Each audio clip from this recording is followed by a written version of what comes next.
Saya sebenarnya pun sebahagian daripada keluarga polis. Jadi sudah tentu saya ingin mengambil kesempatan ini dari persahabatan dengan kawan-kawan polis yang berkhidmat demi menjaga keamanan negara.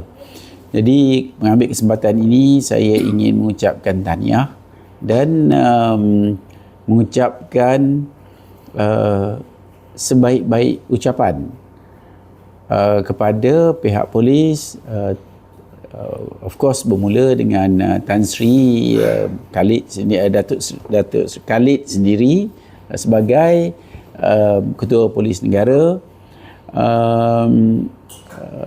untuk mengambil kesempatan ini kita sama-sama rakyat Malaysia ingin mengucapkan selamat menyambut Hari Polis, dan saya harap juga sempena ini kita yakin pihak polis akan meningkatkan mutu perkhidmatan kepada tahap yang lebih tinggi. Saya juga nak ambil kesempatan ini untuk